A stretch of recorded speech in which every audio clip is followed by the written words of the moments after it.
Eu teria passado pela prova do Enem muito melhor se eu tivesse entendido essa dica lá na minha época, em 2016. Eu estava concluindo o ensino médio e na véspera da prova a única coisa que deveria estar quente na minha cabeça eram todos os 1000 assuntos, conteúdos que eu tinha estudado por toda a minha vida. Minha vida toda de 18 anos. Mas no lugar disso, o que reinava na minha cabeça era simplesmente que aquela era a prova da minha vida e eu estava literalmente um dia de ser ou o aluno bem-sucedido ou o fracassado da família. Eu acredito que existe uma pequena chance de você também estar passando por isso e a dica é... calma um pouco, calma. Tenta ignorar a ansiedade pelo menos por alguns minutos e entenda que você provavelmente ainda nem sabe o que é da vida de verdade. Das duas, uma. Ou você está se julgando porque você escolheu uma faculdade que nem sua família, nem seus professores, nem seus amigos se orgulham, mas é o seu sonho. Ou você escolheu uma faculdade que nem queria só pra agradar uma galera aí. Obviamente existem outros motivos que você pode estar fazendo o Enem e escolher um curso em específico. Eu, por exemplo, tenho amigos que entraram em medicina e estão naquela de dedicar 10 anos da vida simplesmente por segurança ou ter um emprego logo depois de formado. Mas eu também tenho outros amigos que, por exemplo, tiraram um ano sabático só para se conhecer melhor, entender o que queria de verdade. Mas enfim, principalmente se você tá na mesma idade que eu tava naquela época, é impossível você com 17, 18, 19, 20 anos já ter a certeza do que você quer fazer pelos próximos 80 anos que restam da sua vida. Eu lembro que quando eu era moleque eu queria ser jogador de futebol, acho que é o sonho de muitos. Em um momento da minha vida eu treinei pra caramba. Isso é assunto para um outro vídeo, mas fato é que eu deixei 100% essa ideia de lado e comprei a ideia de que engenharia seria o melhor pra mim. Afinal, eu gostava de matemática e era o sonho do meu pai ser engenheiro e eu carregava o gênio. Então, eu praticamente tinha aceitado a ideia de realizar o sonho dele, só que na minha vida. Acabou que eu decidi fazer o Enem pra engenharia mecatrônica e eu nem sabia o que era direito na época. Eu acho que até hoje eu não sei direito o que é isso. E aí eu fiz o Enem.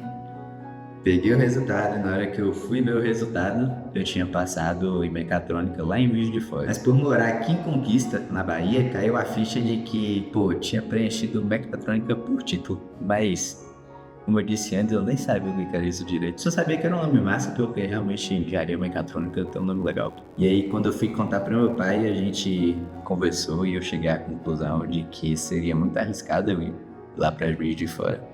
Principalmente porque eu tinha acabado de entender que talvez o que eu queria fazer não era nem engenharia. Pasmem, isso logo depois de receber o resultado se eu tinha passado ou não. E tipo assim, apesar de meu pai ter cantado a bola de que eu seria engenheiro, ele é a pessoa mais pica que eu poderia ter no momento. Papo sempre foi a pessoa que eu tive como espelho.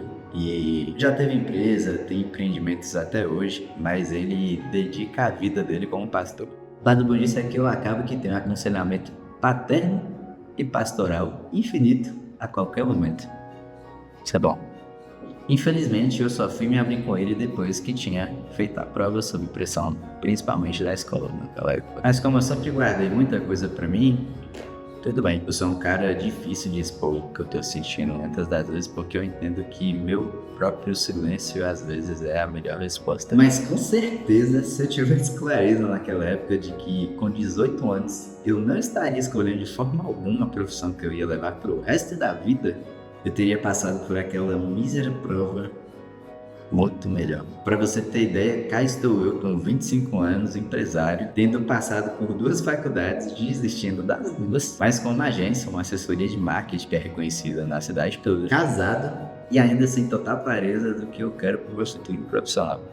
Ainda penso em ser músico, porque eu toco violão desde os 6 anos, eu não queria desperdiçar esse talento. Eu ainda penso em ter minha marca própria. Eu ainda penso em trabalhar com construção e com certeza eu vou querer muitas outras experiências na vida. De forma alguma eu me conformo que eu vou viver na mesma carreira por 80 anos. O mero título, e eu convido você, na véspera do Enem, a tirar esse peso dos seus ombros também. E assim, disclaimer aqui, relaxa de que o Enem ainda nem é a sua prova mais difícil da vida. Também não é o Enem que vai determinar o seu sucesso ou o seu fracasso. Foque em ter boas experiências, passar por muitas situações. Foque de verdade em se conhecer agora e entender o que te faz feliz, pô. Agora sim, dica boa e importante. Pensa em como monetizar isso também, porque o que te faz feliz ou o que você tem aptidão tem que bancar os seus outros sonhos também. Então, e é importante você não se sustentar nessa narrativa, de deixar a pressão de lado, porque da mesma forma que cair na pressão é perigoso, ficar no comunismo também é perigoso. Mas é isso, faça por você, só por você e não pelos outros. Mas enfim, você pode estar com pressão para a prova. Na vida você vai ter muitas outras situações de pressão, de aflição, e como diria Jesus, tem de bom ânimo. E é isso. Boa prova.